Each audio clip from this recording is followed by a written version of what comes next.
Hail Soul Healers, and welcome back to Soul Horoscopes Weekly Edition. I'm your host of the universe, Christopher Witecki.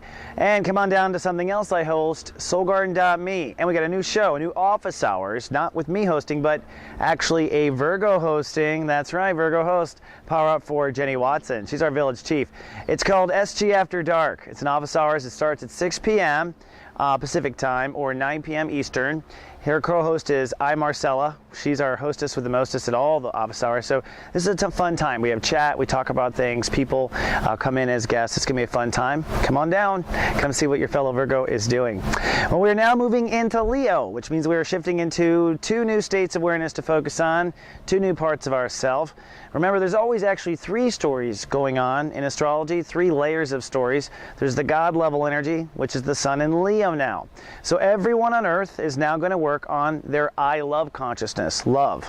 Remember last month, emotions. This month, love. Everyone as a globe, the sun God consciousness of Leo is about how we love ourselves and how we draw loving things into our life, which turns into joy, which turns into passion, which is the reason why we actually came, was for love, joy, and passion. At least that's why I came. I don't know why you came. Now that said, on the next level, Virgo tribe, that means that you are working on inner faith. So for Virgos, inner faith and self-love are intertwined.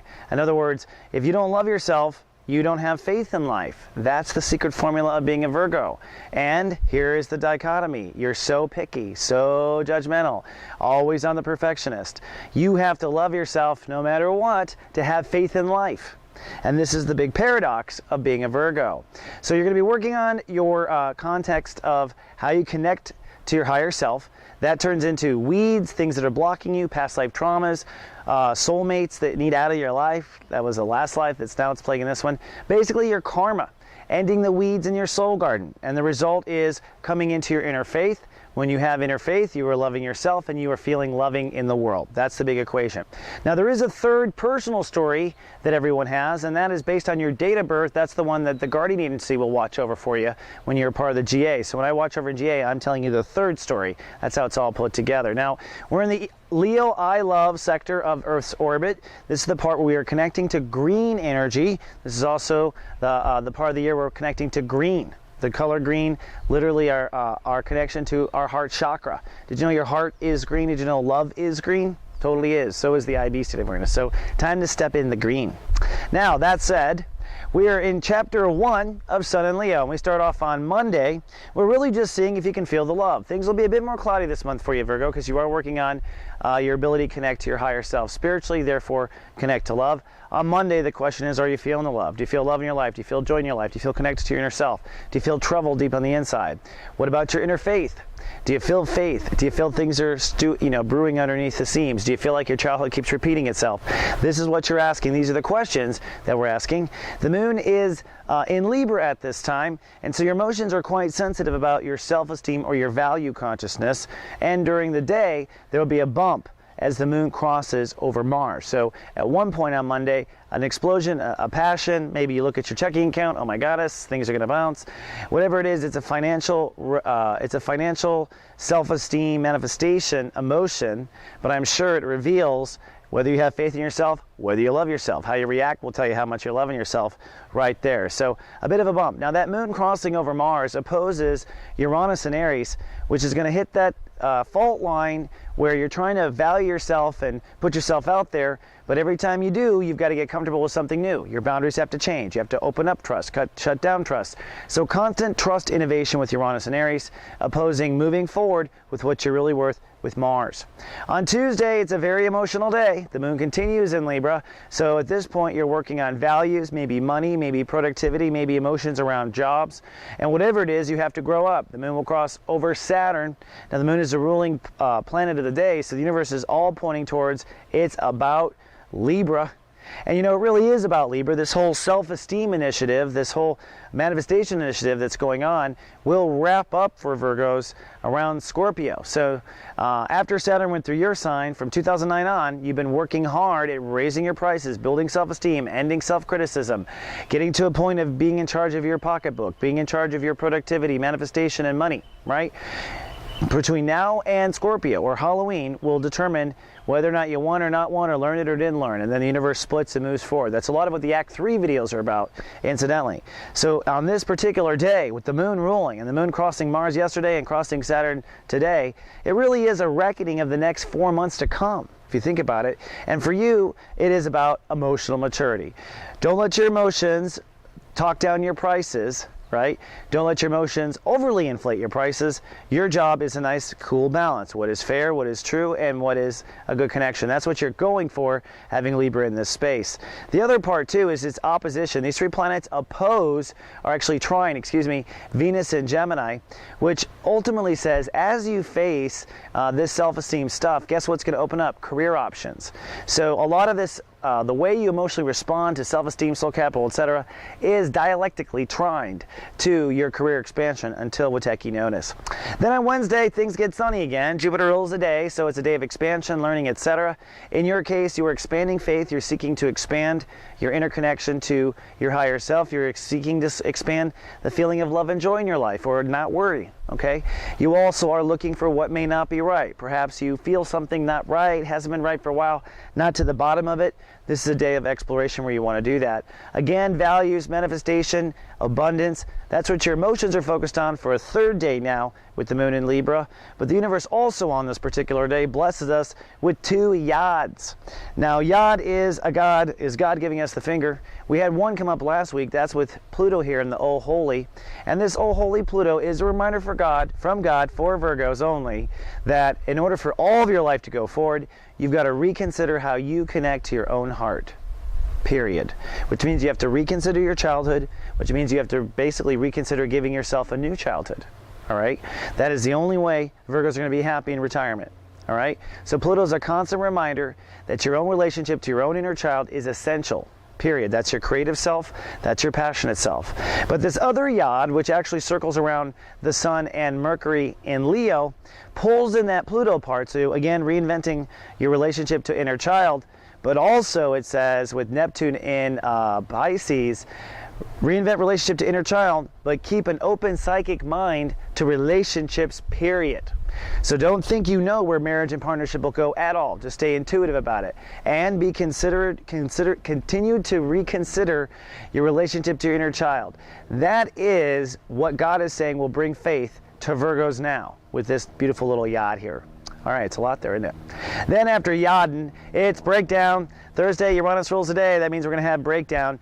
Wherever it is that you were on false faith, or if you had weeds in your soul garden you've been ignoring, if you have been having self-sabotaging behavior that you never directly addressed, you could break down. This is not a good time. This is a tropical storm, really, in the subconscious, where whatever it is you had false faith, it slips, okay? Now, this might be the world, and then that causes a false faith slip.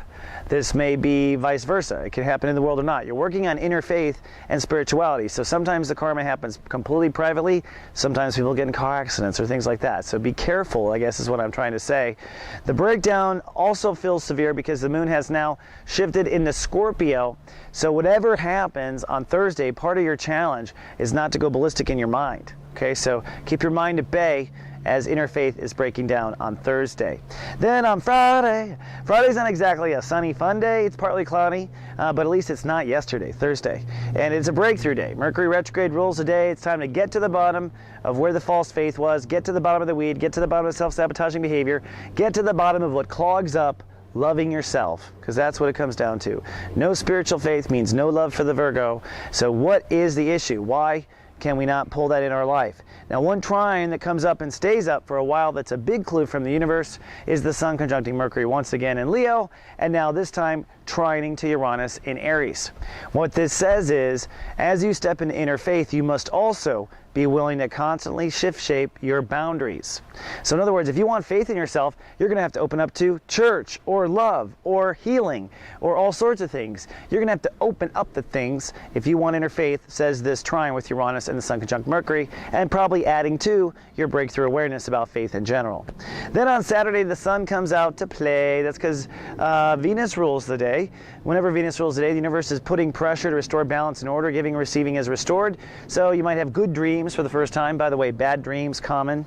when you have this transit of higher self. That's because it's the only way God can get to you, so your dreams. Pretty common for Virgos to have very vivid dreams because they don't walk around the earth trying to be psychic all the time. The only time we can get connected to you. So dreams, big part of a theme. But on Saturday, it is nice, calm blue ocean. The moon moves into Sagittarius, so it's nesting and resting. Your emotions want to recharge. It's a return to home, family, or it's a return to focusing on your own self-nurturing, or, basically you could just say it was a hell of a week and now you're going to take the weekend off. That's nest and rest. But we do have a soul pyramid in fire. Those are fun, which is passion, basically. So that moon nesting and resting, that's the moon in Sagittarius. Trines over to Uranus and Aries, and then trines over to Sun and Mercury in Leo. What this is Virgo's kind of putting it together as you are floating on your raft in the pool. Okay, you are starting to understand, perhaps this is the path to inner faith, and that path to inner faith is really the combination of being flexible with your own trust and intimacy, stepping toward the inner faith, and using your own emotions floating in the pool as your barometer of if you're okay. Using your own self-nurturing as your barometer, I think, is what the soul pyramid is trying to tell us. At least that's how I read into it. Then Sunday, it's church day. I mean, literally, Neptune rules the day, so we're all going to church, whether we like it or not. Don't worry, you can sleep in until 1 o'clock. Don't tell your mom, but you could just sleep in and log into church. Neptune rules the day, so we are logging into our higher self, and you are in a spiritual transit trying to find faith in yourself. So this might be, if it's been a horrible week and you've learned some hard lessons, you might be on your knees praying on Sunday. Even if you haven't had a horrible week, you might get on your knees and pray on Sunday. Log into your higher self, connect, try to get that information. You're trying to get to the bottom this month of subconscious triggers in your childhood, from past life, wherever it started. And these triggers keep you from loving yourself, because when you're a Virgo, if you don't have a solid connection to your faith, you don't love yourself. You don't feel like you're worth loving. So once again, Sunday is getting to the bottom of that. One interesting opposition in this partly cloudy day is that the moon in Sag will oppose Venus in Gemini for a few hours. We'll text you through the whole period. But what that means for you is, with the moon in Sag, right, your emotions are focused on self-nurturing. As you begin to get this whole grand trine of yesterday and really start to feel where your self-nurturing belongs, you really start to get a sense of the balance between career options and nurturing yourself. You're going to see career options open up when you are self-nurturing yourself and using your own self-nurturing, and of course that's the soul pyramid of yesterday. So really it's a balancing between career, future, and taking care of yourself now that also adds to Sunday. All right, my virgins, that's all I have for this 7-day forecast. Hope to see you on Monday night. Hope to see you on Unite the Light on Friday at noon. Hope to see you back here in 7 days. Until then, live, love, be.